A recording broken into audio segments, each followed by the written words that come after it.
Whether most MBA graduates really make a meaningful and positive impact on the world is well debatable, but they sure know how to sound important and knowledgeable. One of the most important weapons they possess is the impressive vocabulary that they pick up from the MBA syllabus. Give us a few minutes and we'll help you understand what they say and what it really means.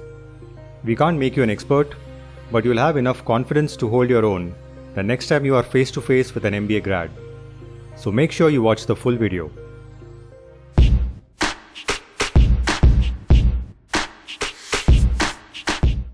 Regardless of whether it's Harvard Business School, or Stanford University in America, or IIM in India, the basic concepts of business and the major MBA subjects covered in a good MBA course do not change.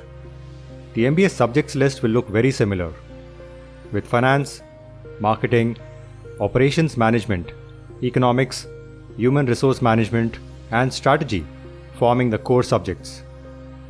In a 2-year MBA, these core subjects are covered in the first year. This is by design, as these MBA subjects allow students to create a good foundation of business topics. The second half is where Indian and overseas business schools in USA, Canada, UK, Australia, and other top MBA destinations allow students to choose an MBA specialization using electives. The number and nature of electives can vary.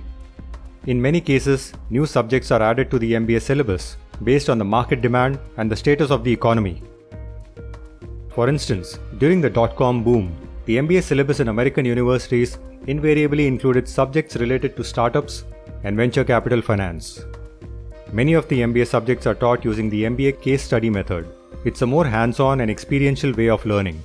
In the next few minutes, you'll get introduced to the important subjects included in the MBA syllabus by the best business schools across the world. We'll also include several free resources in the description below to help you go deeper into the topics we cover in the video. So if you are an MBA applicant interested in pre-MBA preparation or just keen on increasing your knowledge about MBA topics, we hope you find this video and the resources we'll share useful. Many schools have a compulsory set of subjects that are categorized as core subjects. These are considered to be the building blocks for any MBA and are essential for all candidates to master before moving on. We'll cover some of them in this video. Don't feel intimidated if you don't understand everything in a few minutes. To make it interesting and easy to digest, we'll first introduce the academic terms you'll hear in the class and then explain what they mean in simple terms. By the way, we've taken this content from our highly popular book, Beyond the MBA Hype. Check it out for more insights into what an MBA can and cannot do for you. Alright, let's start off with the first core MBA subject, accounting.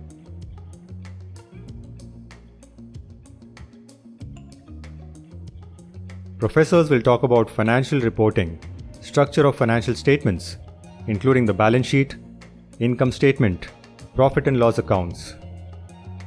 You'll come across common terms associated with these statements like sales, costs, earnings, depreciation, amortization, taxes, and profit.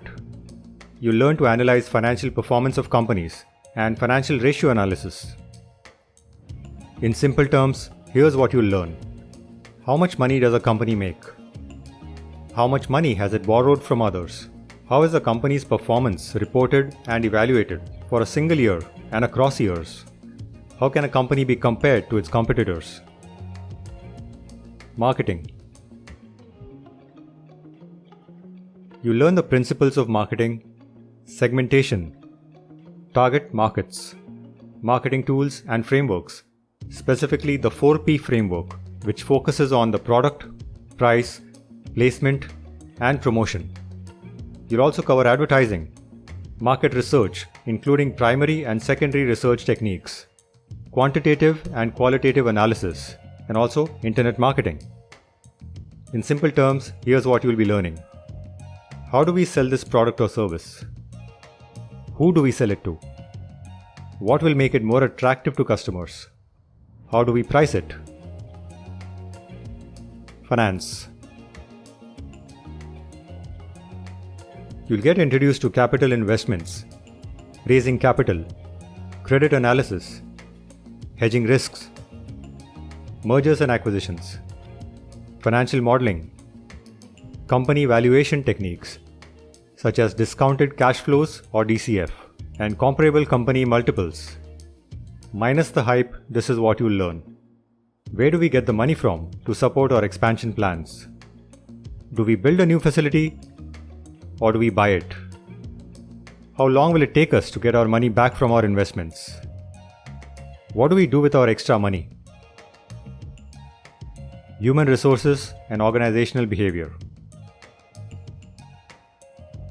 You learn the concepts of managing employees, groups, and teams, identifying organizational issues, conflict management, understanding the role of the manager, structuring, managing, and executing organizational change, monitoring progress, and managing resistance. Without the jargon, here's what it means. What is the best organization structure for the company? Flat or multi-layered? How do we motivate our employees? How do we keep pace with the changing times? Who will help us achieve these changes? Economics.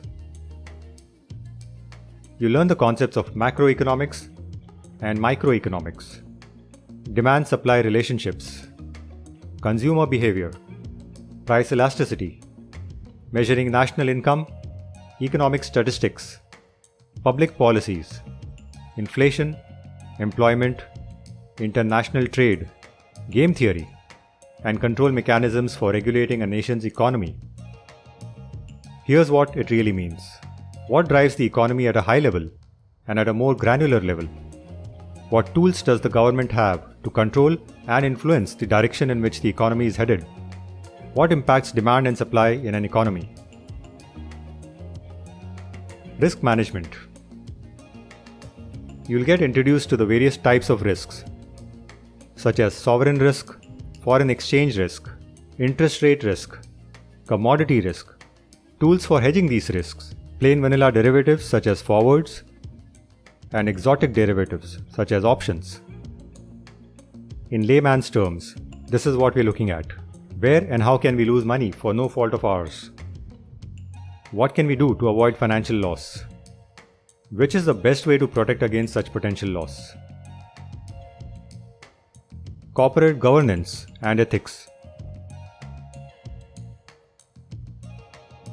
You learn about the role of the board, transparency, code of conduct, avoiding conflicts of interest, selection, evaluation, and compensation for the CEO and senior executives, ensuring accountability, regulatory disclosures, checks and controls within the system.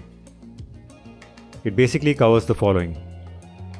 How can the company protect itself from individuals who are hell-bent on messing up its reputation for selfish gains?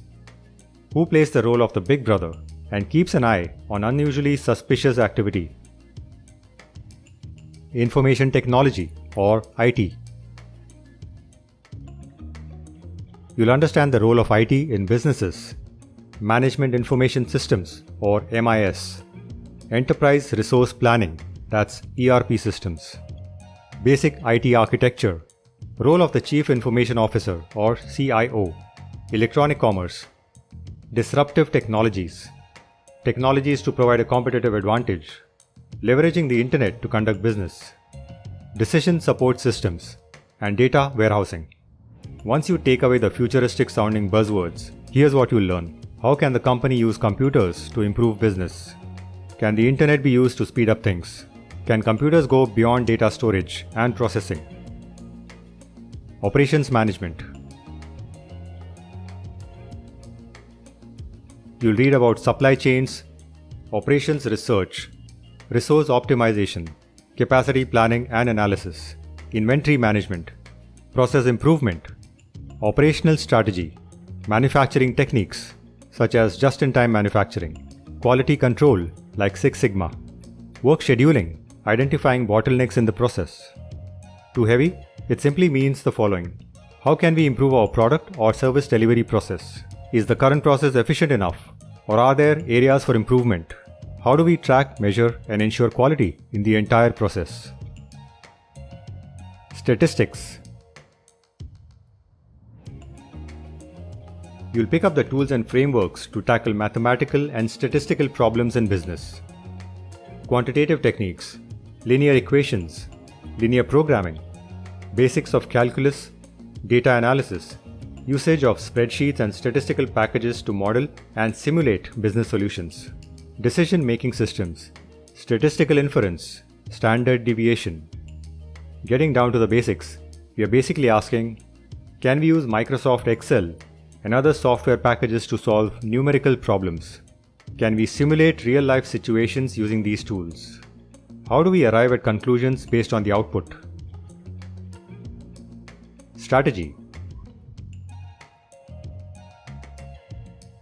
This is where you combine the elements from the other core subjects and learn about corporate development, portfolio approach, tools for portfolio management, strategy frameworks, for example, Porter's 5 forces, and SWOT analysis, cost leadership versus differentiation, strategic alliances.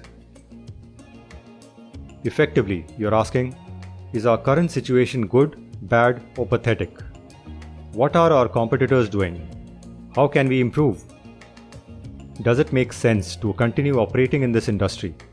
Should we buy other companies or just partner with them? That, in short, is what you learn in business school. But keep this in mind, what we've covered here is only from an academic perspective. There's much more to learn from a good MBA program, beyond academics and theory, but we'll leave that discussion for another day. If this video has triggered your interest in aiming for the top MBA programs, check out our other videos on what the good business schools look for in applicants and how you can improve your chances of getting in. And as always, if you need professional help to get into the best MBA programs in the world, MBA Crystal Ball has a team of experienced MBA consultants who can help you with your higher education goals. Drop us an email.